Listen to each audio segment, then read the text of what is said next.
In this video, I'm going to show you all the settings on a Stanley cordless 18 volt combi drill. 99% of the time, I've got my drill set to drill mode, as this gives you full power at all times. If I do want to alter the power of the drill, I've got a few settings to go with. So currently I'm set in speed 2. This will give me maximum speed, but it won't give me as much torque. This is more useful for when you're drilling holes.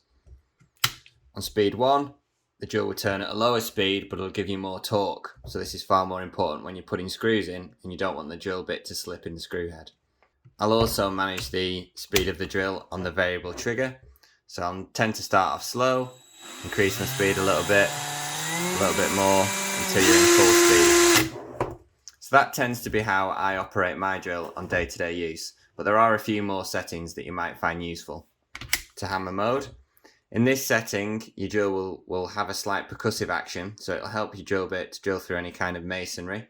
This will require a special masonry bit, and when the drill's on this setting, you can't use it for wood, plastic or metal. It can only be used for drilling into masonry, concrete, block, stone, things like that. Now with another setting on here, as we go past drill, we're now in sort of the screw torque settings. So you'd only ever use this mode if you were putting screws in, and it can be particularly useful when you're putting multiple screws into a piece of wood. What happens in this setting is when the drill feels a certain torque, it will start to slip.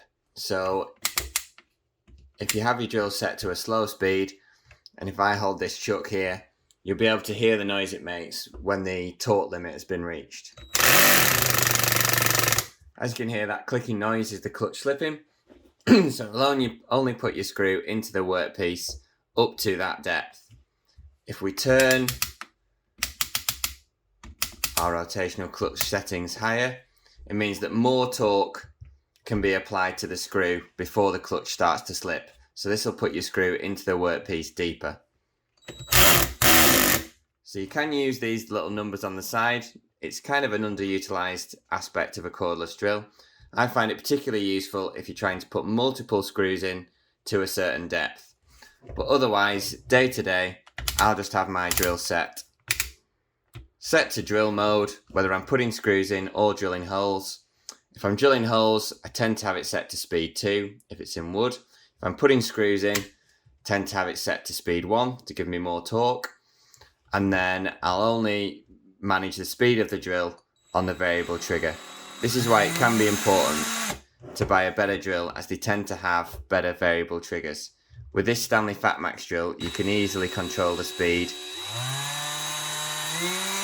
as you like it. Another feature you've got on your drill is this side button here. This will determine your forward and reverse setting. So if I have it set there to forward, that will drive screws into the workpiece. If I flick it across to reverse, that will remove your screws. And they also have another little setting which I only found out recently. If you click it into the middle, it will lock the trigger out, so you're not at risk of drilling into yourself, which is quite a useful feature. To remove the battery on these drills, simply push this one button at the front, slide out, and then click it back in. So there you go, there are all the settings on a Stanley 18 volt cordless combi drill.